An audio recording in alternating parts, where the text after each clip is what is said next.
शादी, शादी को इंग्लिश में मैरिज कहा जाता है। दूल्हा, दूल्हे को इंग्लिश में ग्रूम कहा जाता है। दुल्हन, दुल्हन को इंग्लिश में ब्राइड कहा जाता है। सगाई, सगाई को इंग्लिश में इंगेजमेंट कहा जाता है। मंगेतर, मंगेतर को इंग्लिश में फियांसे कहा जाता है। सगाई की अंगूठी, सगाई की अंगूठी को इंग्लिश में इंगेजमेंट रिंग कहते हैं। विवाह समारोह, विवाह समारोह को इंग्लिश में वेडिंग कहा जाता है। बिचौलिया, बिचौलिए को इंग्लिश में मैच मेकर कहा जाता है। शादी का कार्ड, शादी के कार्ड को इंग्लिश में वेडिंग इनविटेशन कार्ड कहा जाता है। बारात को इंग्लिश में प्रोसेशन कहा जाता है। बाराती को इंग्लिश में प्रोसेशनर कहा जाता है। दावत, दावत को इंग्लिश में फीस्ट कहा जाता है। सात फेरे, सात फेरों को इंग्लिश में 7 राउंड्स कहा जाता है। सात वचन, सात वचन को इंग्लिश में 7 वोव्स कहा जाता है।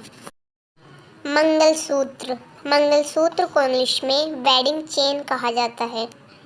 सिंदूर, सिंदूर को इंग्लिश में वर्मिलियन कहा जाता है। दहेज, दहेज को इंग्लिश में डाउरी कहा जाता है। रथ, रथ को इंग्लिश में चैरियट कहा जाता है। पगड़ी, पगड़ी को इंग्लिश में टर्बन कहते हैं।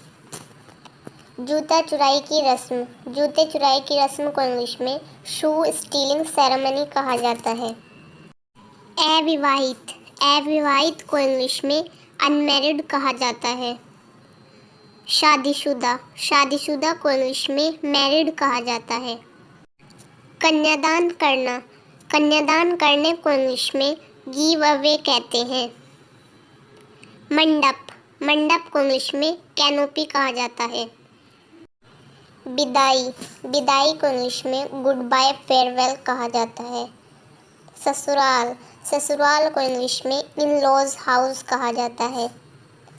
रस्म, रस्म को इंग्लिश में कस्टम कहा जाता है। सास, सास को इंग्लिश में मदर इन लॉ कहते हैं। ससुर, ससुर को इंग्लिश में फादर इन लॉ कहा जाता है। बहू, बहू को इंग्लिश में डॉटर इन लॉ कहते हैं। दामाद, दामाद को इंग्लिश में सन इन लॉ कहा जाता है।